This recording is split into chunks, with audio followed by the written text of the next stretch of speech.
Hello and welcome everyone, my name is Madals and welcome to another StarCraft 2 England cast. Now guys, today I have got an awesome ladder game. It is between Capoch, the red Protoss player in the lower right position, and a player who needs no introduction.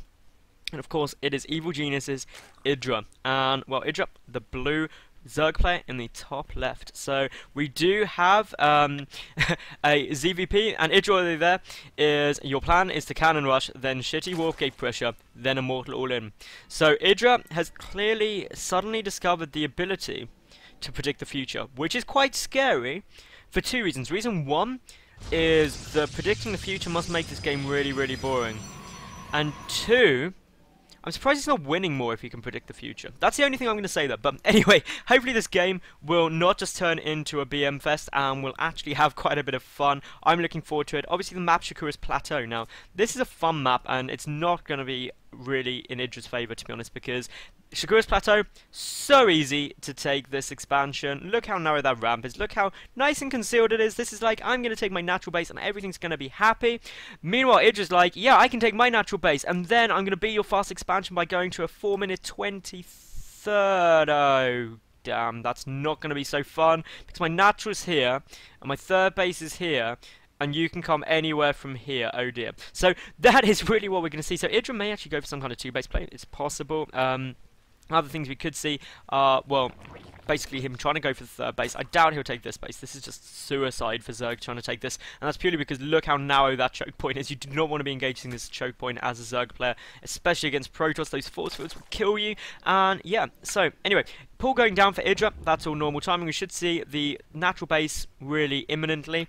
And he's just got to deal with that probe. So we may actually see Capoch go and try and chuck down a pylon just to delay that even more. But at the moment, Capoch has got an awful lot of minerals. So I'm definitely thinking we'll see a pylon and a Nexus first as well. So there goes down the pylon. He's got enough money for the Nexus. So it's a Nexus first as well. It's at 17, that Nexus. So really economical at the moment. But EGIdRA's not got really anything you can do about that. So obviously with the pylon down there, EGIdRA's in the position now where a lot of Zerg players just take their third base first. Just like, screw it, I'm just going to take the third base super quickly. But it does get cancelled as well. EGIdRA, I can just imagine his face right now just being so irritated. There's probably like veins popping out of his forehead and everything.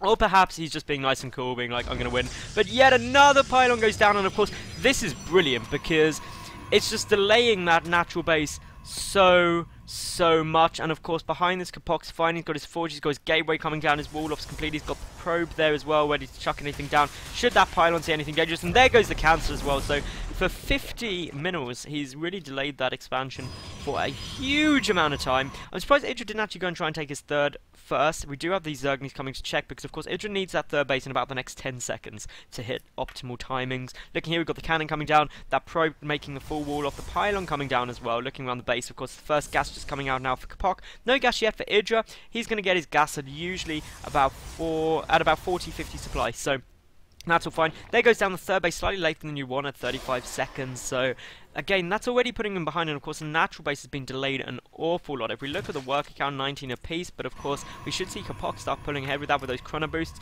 Meanwhile, the cybernetics core coming down on the high ground, no real show of tech. So let me just say, while we've got this kind of lull in gameplay, if you do like the cast, subscribe. I get new games up daily. Like the video, leave a cool comment, but most importantly, all of you, yes you, the people watching, if you've got a game you would like me to cast, be it a Bronze League, a Silver, Gold, Platinum, or anything all the way up to Grandmaster, send it through to sc2england@hotmail.co.uk. Tell me why it is an awesome game, and if I agree, I will cast it as a subscriber game, which I want to start doing some more of. So definitely do that. Anyway, looking here, we do of course have still very little happening, just the one gas for the Protoss player. We do have the Stalker on its way out.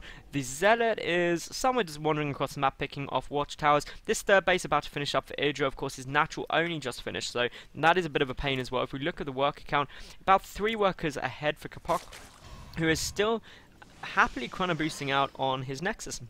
And also that warp gate tech. So second gas on its way down. EGIdRA going to start thinking about getting his gas really nowish. There we go. There's 2 drop down to the natural. The reason you get them in the natural, for anyone who doesn't know, is then that if anything scouts up here, it questions, is it 2 gas or is it 4 gas? Because has the main gas been taken? And again, the more options you leave your opponent open to guessing, the harder it gets. Now, holy gateway, we've got a 6 gate aggression. 7-gate aggression now, so that is gonna really ramp up the pressure. This is gonna be a huge 2-base play by Capoch, and with only the 2 gas at the moment, it is gonna be very, very, very zealot heavy in terms of the aggression. There's no +1 either, so no sort of timing push there. And of course, this 3rd base is gonna be the focal point of the attack, and it could get very, very difficult to deal with. That Overlord, if it's sacrificed in, would see everything. EGIdrA getting his Roach Warren down there, that's fine. He's getting up his 3rd gas as well. So if he does get out a good number of roaches, he should be pretty much fine. There's the Evo Chamber. Always get the Roach Warren and Evolution Chamber together. They really defend you against everything that a Protus player can throw at you early game. They're a bit later than I sometimes like. I tend to like them at about the kind of 6-minute 30 to 6-minute 45 timing, just to be a little bit safer, unless you particularly want to take them late for a reason. But of course, all of EGIdRA's timings were knocked later, just due to the fact that that natural base was delayed for so long. The 4th gas being taken, Lair on its way out. All of these warp gates are now done. A lot of Stalkers coming over. We've got the proxy pylon down, and it hasn't been scouted at all. There was no clue this is coming in. EGIdRA, and this is really a fault, I'd say, he's got no scouting information about his opponent at all. He's got no map awareness. If you look at the difference here in what these two players see, well, EGIdRA has no clue what's about to hit him, but these Zerglings are about to get a nasty surprise, and we're probably going to see some EGIdRA rage right now. I imagine we would, but unfortunately his powers of predicting the future were wrong. The Spine Call is going to get taken down instantly, and I just don't see any way that EGIdRA's going to be able to defend this. He's just got not enough units. He's got 6 roaches on the way out. Our pylons are coming down everywhere. So many units down here right now already, and well, a lot of those roaches being picked off from the high ground. Great play by Capoch at the moment. EGIdRA, what is he going to do? He's got to try and pick off that single pylon, but of course there's another one back there. That's going to be an even bigger problem, and of course, all while he's focusing the pylons, his units are taking damage. The 3rd base is down, so that is a big loss in itself, and EGIdRA is in huge problems now. He's supply blocked as well. He's getting quite a few more roaches out, but the problem is these warpins are just still coming. The pylon is still up. There's no sign of a counterattack. There's another pylon up here as well, just giving more vision and also opportunities to warp in more places. We've got a lot more zealots warping in now, a couple of sentries as well joining the mix, so we're going to have force fields to really help us even more. These roaches that were coming from the 3rd base just going to get picked off for free. In terms of the loss tab, EGIdRA engaging just like a quarter as well as his opponent, just losing so much stuff. But here we go, we've got a bit of engagement coming in. Those roaches are trying to fall back. The zealots are getting kited quite nicely, so good play by EGIdRA at the moment. A force field goes down, preventing them from retreating, trying to prevent some of the reinforcements. Some more force fields go down, allowing those zealots to get in, really trapping the roaches as best as possible. But EGIdRA has got it nice around, but I think the better arc is still there for Capoch. And, well, he's getting more forward pylons down. He's microing those stalkers back nicely. The roaches falling back, which is exactly what you want to be doing. You do not want those roaches basically engaging in lower numbers. You want the reinforcements there. 12 more roaches about to pop, so he does have a chance to hold this still. It just depends on how much damage he takes beforehand. All the drones getting pulled, that's going to soak up some of the fire. This is going to get very, very close, very, very quickly. And just looking at the supply, Capoch is starting to lose stuff now. He's not backing out though. EGIdRA is losing an awful lot of drones though. That is the really worrying thing. He's down to 32 drones already, and EGIdRA is raging and leaves the game. But Capoch actually played that really well, and now I would say the one lesson you can take away from this isn't that going for a 2-base gateway all-in is overpowered as Protoss. You should take away from this, scouting is overpowered. If EGIdRA scouted and sacrificed that Overlord in, he would have known what was coming and could have reacted appropriately. So scouting is winning, simply put, guys. So thank you very much for watching. If you did enjoy, leave a cool comment, like the video, and let me know what you think of the players, the casting, etc. And of course subscribe, because I get new games up daily. But for the time being, thank you very much, and I'll catch you again tomorrow. Bye for now.